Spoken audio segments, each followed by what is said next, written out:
ሰላም ጤና ይስጥልን ክብራትና ክብራን በያላችሁበት ቦታ ሆናችሁ የትውልድ ድምጽ ከሆነው ከአዲስ ሚዲያ ኔትወርክ የዛሬ የ1447ኛውን ዓመተ ሂጅራ ኢድ አል አድሃ አረፋን በዓል ከኛ ጋር ሆናችሁ እያከበራችሁ ለምትገኙ ውድ ቤተሰቦቻችን ሰላም ጤና ፍቅር ለናንተ ይሁን እያልን እነሆ የዛሬ ልዩ ፕሮግራማችን ጸሐፍትና ኢድ አል አድሃ አረፋ ወይም ዓመተ ሂጅራ ምን ይመስላል ሚለውን በጋራ እንጨዋወታለን እናነሳለን። ሁለት እንግዶች ጋብዣለሁ።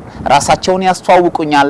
ከዛ በኋላ ልምዳቸውን አረፋ ላይ ያላቸውን ትዝታ ህይወታቸውንና እንዲሁም ደግሞ ለዛሬ ስለ መታዘዝ ስለ መስዋዕትነትና ስለ ቤተሰብ ፍቅር ወይም ደግሞ ስለ ወዳጅነትና አብሮነት ብዙ ጨዋታዎችን አንስተን አብረን እናወጋለን። እስኪ መጀመሪያ እንግዶቼ ልተዋወቅ። እንኳን ደህና መጣችሁ።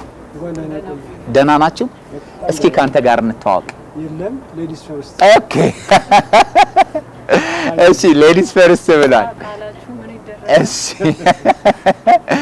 እሺ እንተዋወቅ። እስኪ ሙሉ ስምሽን ስራሽን አስተዋውቂኝ። እሺ ሲያም ጀማል እባላለሁ። የተማርኩት ህግ ነው። ህግ ላይ እሰራለሁ፣ አማክራለሁ። እንደገና ደግሞ በሐራምቤ ሬዲዮ 98.7 ላይ መንጉል የሚባል በሐሳብ በስነ ጽሁፍ በፍልስፍና እና በሙዚቃ ላይ የሚያተኩር አንድ ዝግጅት አለኝ። ይሄ ነው እንግዲህ። ደርጀት ያልሸነሻ ሲሃም ዛሬ እንግዲህ አረፋን ድምቅ ታደርገዋለች። ደስ ይላል በጣም እናመሰግናለን ሲሃም። እሺ አንተ ጋር መጣው። ሁሴን ከድር እባላለሁ። የስነ ጽሁፍ ተማሪ ነኝ። ሁለተኛ ዲግሪን በስነ ጽሁፍ ነው የሰራሁት።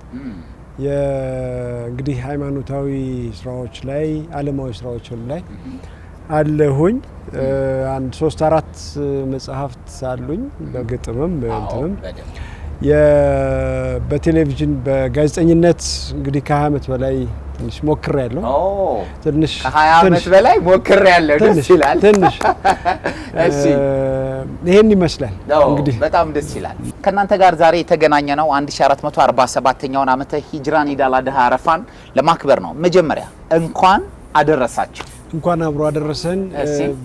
ይሄንን ፕሮግራም የምትከታተሉ ተመልካቾቻችን በመላው ዓለም የምትገኙ እንኳን ለ1447ኛው ዓመተ ሂጅራ ኢድ አል አድሃ አረፋ በዓል በሰላም አደረሳችሁ። ናይስ። ይሄው እኔም እንኳን አደረሳችሁ መልካም በዓል ብያለሁ። በጣም አሪፍ። እንግዲህ ዛሬ በዓል ነው። እንግዲህ አደባባዩ፣ ከተማው፣ መንገዱ፣ ሀገሩ ድምቅ ብሏል። በሀገር ውስጥና በውጪ ለምትገኙ ለእስልምና እምነት ተከታዮች በሙሉ በድጋሚ እንኳን አደረሳችሁ እንላለን። እንደው መጀመሪያ ላይ ቀደም ሌዲስ ፈርስት ብለ ውስ ሰጣታል። አሁን ደግሞ ወደ አንተ ላምጣና እንደው አረፋን ስናነሳ ትዝታ አለን፣ ትዝታ አይጠፋምና እንደው ከልጅነት እስከ እውቀት አውዳመቶች በዓላቶች የሰው አእምሮ ላይ የሚያስቀምጡት ብዙ ነገር አለና እንደው የሁሴን ትዝታ ምን ይመስላል? አረፋ በመጣ ቁጥር እንደው አረሳው ማስተዋውሷለሁ የሚለው ነገር ካለ ከሱ እንጀምር። በልጅነት ከሆነ የቅርጫ ስጋ ለማምጣት ስናደርገው የነበረው እርድ ቦታ ላይ በተቀምጠን እናየው የነበረው ጉዳይ በጣም ደስ ይላል። ከብቱ ታርዶ ምግቡ ቀርቦ ከመከፋፈሉ በፊት ይቆረጡ የነበሩ የሚበላው ስጋና በአዋዜ ያ ትዝ ይለኛል። አንዱ ደግሞ አረፋ በጣም ደስ የሚለው ከሰዎች ጋር የሚደረግ ግንኙነት በዓላት በጣም ደስ የሚሉት እንደሚታወቀው የሙስሊም በዓላት በተለይ ኢድ አል ፈጥርና ኢድ አል አድሃ በጣም ሰዎች ተሰባስበው አንድ ቦታ ላይ ሰላት የሚሰገድበት ነው። እዛ ቦታ ላይ የምታገኛቸው ሰዎች አንድ አይነት ተለብሶ ነጭ በነጭ ተለብሶ ሰዎችን ስታገኝ መዛያሩ ምናምን ይሄ ነገር ደስ ይላል። አሁን ካደረክ ትልቅ ሰው ከሆንክ በኋላ ኃላፊነት ከተሰማ በኋላ ወጪው ደስ ይላል።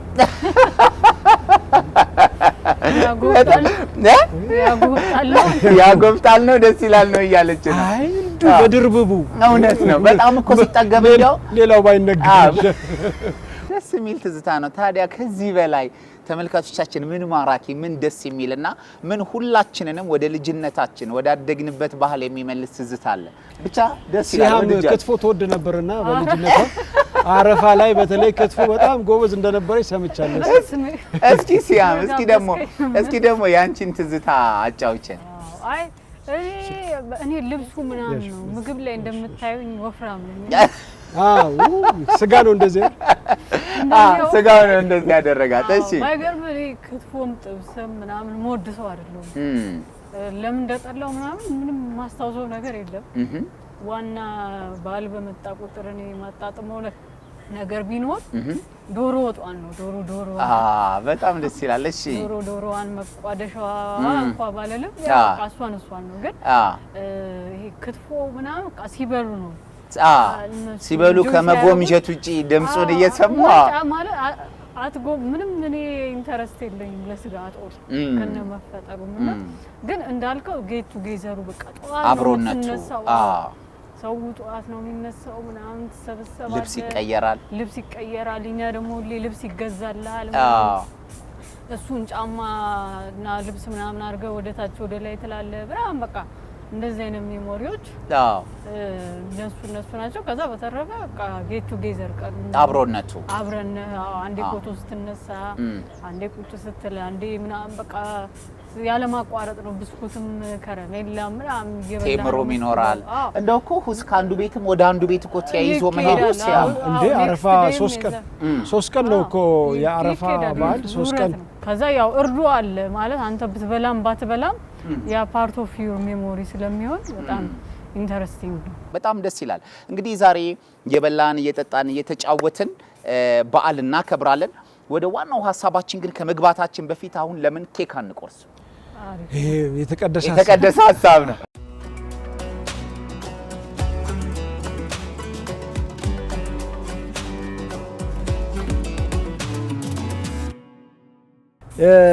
ተመልካቾች እንግዲህ በዓሉ የፍቅር የሰላም የወዳጅነት እንዲሆን መልካም ምኞታችንን እንገልጻለን ታዲያ በዚህ አጋጣሚ ጎረቤቶቻችን እንዴት የሆኑ ነው የነሱን ህይወት ማየት ያስፈልጋል የተቸገሩ ሰዎችን ህይወት ማየት ያስፈልጋል በየቤታችን እንዲተደስተን ዳቦችን እየቆረስን ቀደም ሲል ስናወጋው እንደነበረው ለጨዋታም ያህል ቢሆን ስለ ክትፎም እያወራን ስለ ቁርጥም ስለ ዶሮም እያወራን እዚያ ቤት ግን ውሃሮ ሊሆን ይችላል እዚያ ቤት ምንም ነገር እሳት ከተጫረ ረጅም ጊዜ ሊሆን ይችላል ምንም ነገር አልተጣደ ሊሆን ይችላልና መለስ ብለን እያየን የተቸገሩ ሰዎች በርካታ የቲሞች ሊኖሩ ይችላሉ በጣም የተቸገሩ ቤተሰቦች ሊኖሩ ይችላሉና ይሄንንም ግምት ውስጥ አስገብተን ስንበላም ስንጠጣም እነሱን እያሰብን ከምንበላው ላይ ወስደን ብንሰጥ በዓሉ በጣም የደመቀ ያማረ ይሆናል እኛ ዳቦችን እንቆርጣለን በጣም አሪፍ بسم الله الرحمن الرحيم ቅድም እንደው ስታነሳ አንዳንድ ቤት ላይ ጭስም ላይ ጭስ ይችላል ስትል አንድ ያነበብኩትን ነገር አስታወስከኝ እዛ ቤት ጭስ የለም ማለት የሚበላ ለቁርስ ለልጆች የሚዘጋጅ ነገር የለም ማለት ነው ስለዚህ እዛ ቤት እህል ወሰዱ እዛ ቤት የሚጠጣው ወሰዱ እዛ ቤት የሚለበስ የሚበላው ወሰዱ ብለው ያዙ ነበር ይባላልና አሁን አንተ ስትል እጅግ በጣም ውስጤን ስለነካኝ ነው ደስ የሚል መልእክት ነው በዓላትን ቤታችን ላይ ስንደሰት በእኛው ልክ ቅድም ሁሴን በሚገርም አገላለጽ ገልጾታል አሁን ወደ ጨዋታችን እንምጣ እንደው ዛሬ ምን እንጨዋወታቸው ሐሳቦች መካከል እንደው በእስልምናው መታዘዝን ቀደምም የተወሰነች ነገር በመግቢያ ብለህናልና ሁስ እንደው መታዘዝ እንዴት ይገለጻል ሚላውን እስኪ አጫውተን ሁሴን ነብዩላህ ኢብራሂም ዘመን ጉዳዩ ታሪኩ በጣም ልብ መሳጭ ነው ሰፊ ነው በጣም ረጅም ነው የአበል አንቢያ ይባላሉ ነብዩላህ ኢብራሂም የነቢያት አባት ናቸው ከነብዩላህ ኢብራሂም በኋላ የመጡ እስከ ልጃቸው ድረስ ነብይ የሆነ እስከ ዩሱፍ ድረስ የሚቀጥል የነብይነት ታሪክ ያላቸው ቤተሰቦች ናቸው በሁለት በኩል የነብዩላህ ኢብራሂም ዝርያ የሚሄደው በአንድ በኩል በሐጀራ በኩል ነብዩላህ እስማኤል እናገኛለን እስከ ነብዩ መሐመድ ድረስ 36 ትውልድ ይሄዳል በዛኛው በኩል በኢስሐቅ እናገኛለን ከኢስሐቅ በኋላ ያዕቆብ እናገኛለን ከያዕቆብ በኋላ ዩሱፍን እናገኛለን የነቢያት አባት ናቸው ነብዩላህ ኢብራሂም በጎን ደግሞ የአክስት ልጅ ሉጥም አሉ በዚያ በኩል ስለዚህ ነብዩላህ ኢብራሂም ጋር አረፋ በዓል በጣም የተሳሰረ ነው የሚያሳስረው ነገር ምንድነው ቤቱን እንዲገነቡ አላህ አዘዛቸው ዛሬ መካ ላይ የምናየውን ካዕባን እንዲገነቡ አዘዛቸው ለልጃቸው ነገሩት ልጃቸውን አብረው ገነቡና ወደዚህ ሰው ጥራ አላቸው አላህ ድምጽ የት ይሰማና ነው ያሉት ነብዩላህ ኢብራሂም አንተ ጥራን አደርስልሃለሁ ነው ያለው አላህ በዚህ ምክንያት ዛሬ ነብዩላህ ኢብራሂም የጠሩትን ጥሪ ነው መካ ላይ ያ ሁሉ በዓለም ላይ የተሰበሰበ እያንዳንዱ ሀገር የየራሱን ወኪል ይልካል። ኢትዮጵያ 5600 አካባቢ ወኪሎቿን ልካለች፣ ሐጃጆችን ማለት ነው። ሐጃጆችን እዛ የሚገናኙበት ቦታ ላይ ይሄ አንዱ ጥሪን ሰምተን መተናል። ለበይክ ጌታዬ ሆይ ታዘናል፣ ጥሪህን ሰምተን ይሄው ለተዛዘህ ተገኝተናል። የሚገኝበት አንዱ ምክንያት ምንድነው? ተራራው ላይ ቆሞ ጌታዬ ሆይ ብሎ እጁን የሚዘረጋበት ቀን ነው። ትናንትና አረፋ ስንለው የነበረው ተዛዘን ከዚህ ጋር ቀደም ሲል ሳነሳው ከነበረው ሐሳብ ጋር አንዱ መንገድ ይሄ ልንለው እንችላለን። መታዘዝ የፈጣሪያችንን ጥሪ ወይም በነብዩ ኢብራሂም በኩል የተደረገልንን ጥሪ ሰምተን በየአመቱ ሐጅ ለማድረግ የምንሄድ ሰዎች እዚያ ተራራ ላይ እንቆማለን።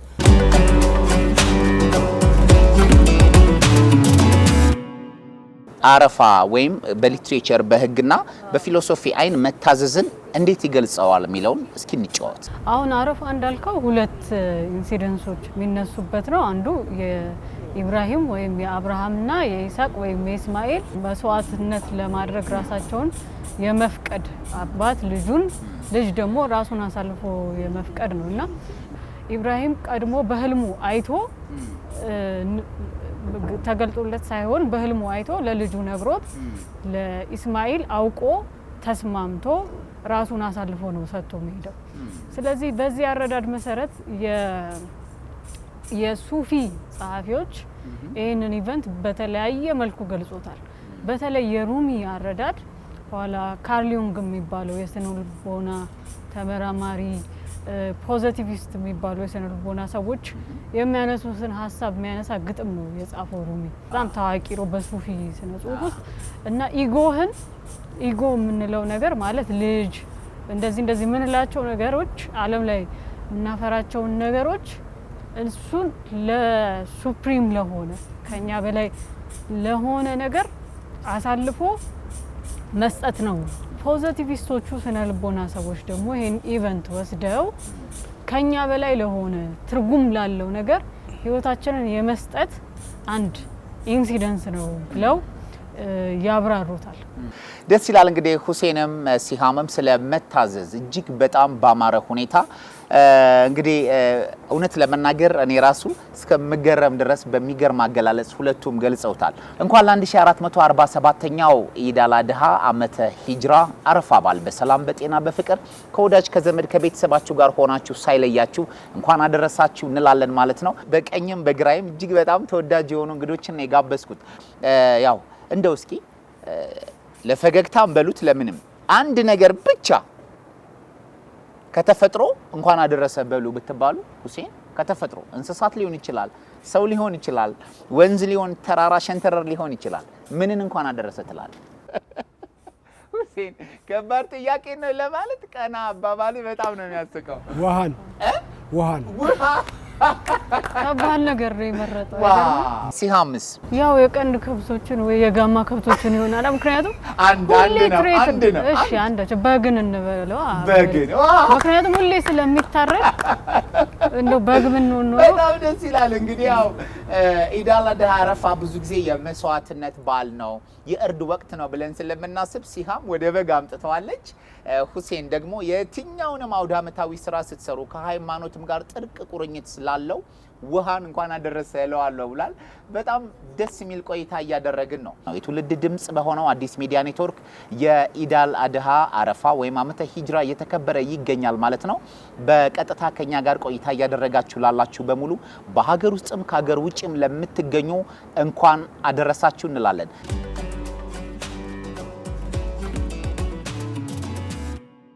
እስኪ ደግሞ አሁን እየተጨዋወትን ነው፣ ቡናችንም እየደረሰ ነው። ሁስ እስኪ እንደው አሁን አረፋና ወዳጅነት ወይም የቤተሰብ ፍቅር ምን አንድ ያደርጋቸዋል? አረፋስ ወይም ወዳጅነት የቤተሰብ ፍቅርስ እንዴት ይገለጣል የሚለውን ጥቂት እናውራ። ወዳጅነት በጣም ጥልቅ ነው፣ ትልቅ ነው። የሆነ ነገር ስታገኝ ስትደሰት፣ የደስታ ቀን ሲሆን ወይም ደግሞ በተአምር የሆነ ነገር ሲወርድልህ ወይም ደግሞ ከፍ ብሎ ሲጨምርልህ ከነበረው እስከዛሬ ከማን ጋር ይሄንን ለማን ልንገረው ብለህ ተጓጓለህ።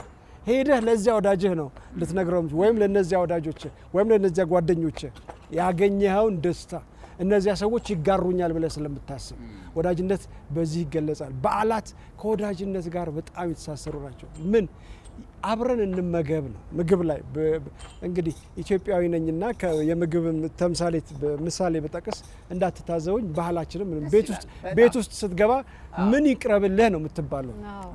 ውሃ ነው ቀድሞ የሚቀርብልህ። ውሃን ለምን እንዳነሳሁኝ ብዙ ነገር ማለት ትችል ነበር። አንተ ስላልፈቀድክልኝ ትችዋለህ። አረ ፈቅጃለሁ። ቤት ውስጥ ስትገባ ቀድሞ ውሃ ሊቀርብልህ ይችላል። ደክሞታል፣ ውሃ ይቅረብለት። ከዚያ ቡና ይቅረብለት። ቡና ይቅረብለት። ከዚያ ምግብ ይቅረብለት። ስለዚህ ወደ ምግቡ ሄዳለሁ። አብረን እንመገብ ነው። በዓል ነውና አብረን እንመገብ የሚል ነገር ልታስብ ትችላለህ። በዓል ነውና አብረን እንደሰት፣ የሆነ ቦታ እንሂድ፣ ደስ የሚያሰኘውን ነገር ለዓይናችን፣ ለአእምሯችን፣ ለመንፈሳችን ወደሚያስደስተው አካባቢ እንሂድ እና አብረን እናሳልፍ ነው ልትባባል የምትችለው። ወዳጅነት በዚህ ይገለጻል። ከበዓላት ጋር ያላቸው ቁርኝት ይሄ ነው። እጅግ በጣም ደስ ይላል። እንደው ሲያምስ አረፋን እንዲሁም ደግሞ ሊትሬቸርን ከቤተሰብ ከወዳጅነት ከአብሮነት ጋር ምን የሚል ትርጉም ይሰጠዋል የሚለውን እስኪ እናውጋ። ዋናው ነገር እንደውም በጣም ጥሩ ነገር ነው ያነሳው። ፖዚቲቭ ሳይኮሎጂስቶቹ አልቱሪዝም የሚሉት ነገር አለ። ኢቮሉሽኑም ቢሆን የሚያረጋግጠው ማለት ነው። ጄኔቲካሊ የሰው ልጅ ይላሉ ኢቮሉሽኒስቶች በቃ አንዱ ለአንዱ ሳክሪፋይስ የሚሆን የሰው ልጅ ብቻ ሳይሆን ማህበራዊ እንስሳቶች ውስጥ ሁሉ ያለ ነገር ንቦች ውስጥ ምናምን የምታየው ነገር ነውና አሳልፎ የመስጠት ጄኔቲካሊ ያ ዘረመል አለው ይላሉ። ይሄኛው ደግሞ በጣም የሰው ልጅ በዘመነ ቁጥር በእንደዚህ አይነት በዓላት ቁጥር የሚተገብረው ነው። ለምሳሌ በሬው ይታረዳል፣ አብረህ ትካፈላለህ፣ አንዱ ለአንዱ ትቆማለህ። ሁለተኛ አልቱሪዝም ማለት ሄዶ እስማኤል ራሱን አሳልፎ ለመስጠት ለአምላክ ትእዛዝ ሲሰጥ ከፍ ላለ ነገር ሲያደርግ ነው። እንደገና ለቤተሰባዊነት አባቱን በጣም አምኖታል ማለት ነው። ያንን ያሳየናል። በጣም ደስ ይላል። እንደው ቅድም አንድ ነገር ብቻ ከተፈጥሮ እንኳን አደረሰ በሉ ብላችሁ ምንን ብዬ ነበር። አሁን ደግሞ አንድ ሀገር ብቻ ምረጡና አረፋን ሄዳችሁ አክብሩ ብትባሉ አንድ ሀገር መጨመር አይቻልም። ወይም ደግሞ የትኛውንም በዓል አንድ ሀገር ላይ ብቻ አሳልፋችሁ ነው የሚል እድል ቢኖር ሲሃም ምን ሀገር ትመርጫለሽ? አንኪያ የሚባል ሩሚ የተቀበረበት አንኪያ ጀላልዲን ሩሚ የተቀበረበት በጣም ዘቃ ሴሬሞኒው ምናምን ፍቅሩ ግጥሙ ምናምን ይወርድበት ስለሆነ የሩሚ እኮ መንፈስ አለው ራሱ ግጥሙ ምኑ በጣም ደስ ይላል። ዋው በጣም ደስ ይላል። እሷ አንኪያ ብላለች።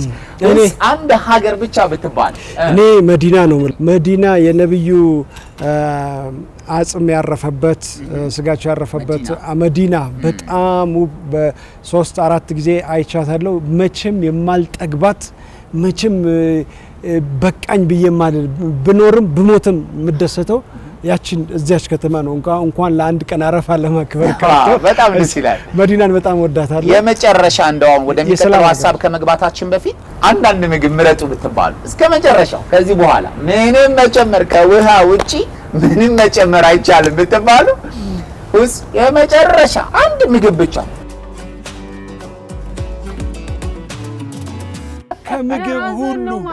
ከምግብ ሁሉ ትልቁ ምግብ እኮ ክትፎ ነው።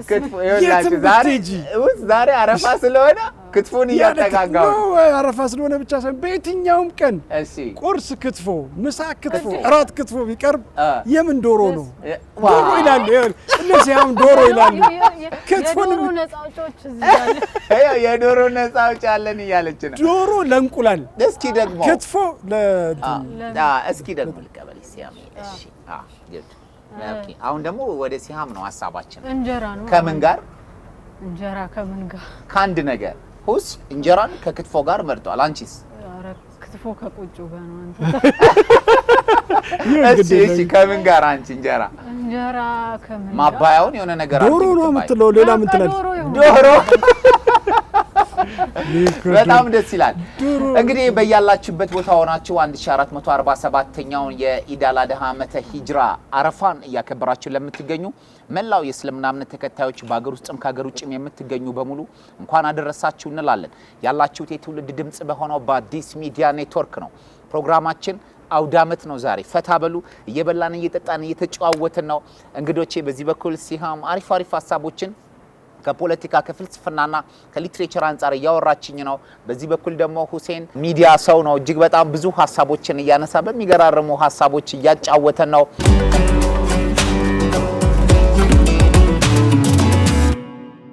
ተመልካቾቻችን እንግዲህ ያለነው አሁንም በአማራውና እጅግ በተዋበው በወዳጅነት ፓርክ ውስጥ እንገኛለን ማለት ነው። ፌዝ 2 ወዳጅነት ፓርክ እንዲህ ባማረና በደመቀ ሁኔታ ዙሪያ ገባውን ስትመለከቱ ታጸዱ አየሩ የሚነፍሰው ነገር ውስጡ ላይ ያሉ መሰረተ ልማቶች እጅግ ማራኪ ናቸው።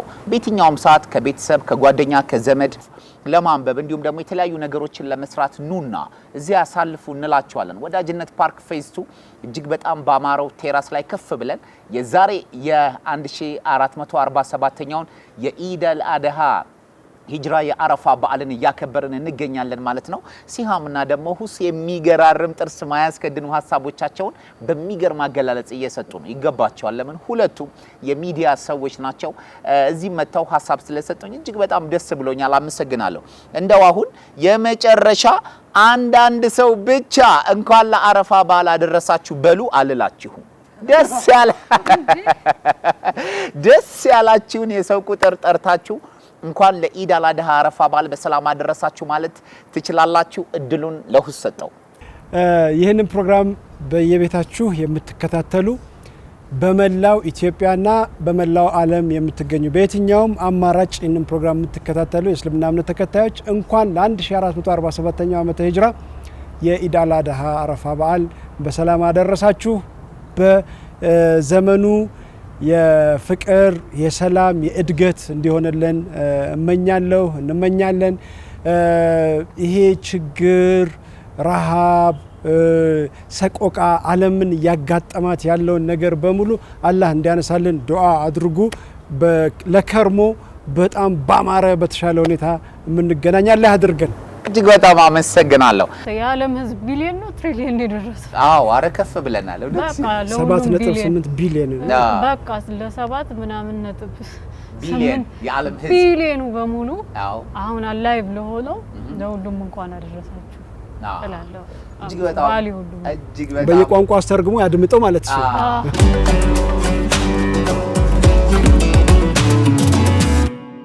በያላችሁበት ቦታ ሆናችሁ ፕሮግራሞቻችንን ለምትከታተሉ ክብራትና ክብሯን ከአማራው በጣም ማራኪ ከሆነው ከወዳጅነት ፓርክ ፌዝ 2 ማለት ነው እጅግ ያማረና ደስ የሚል የበዓል ፕሮግራማችንን ወደ እናንተ እያደረስን ነው።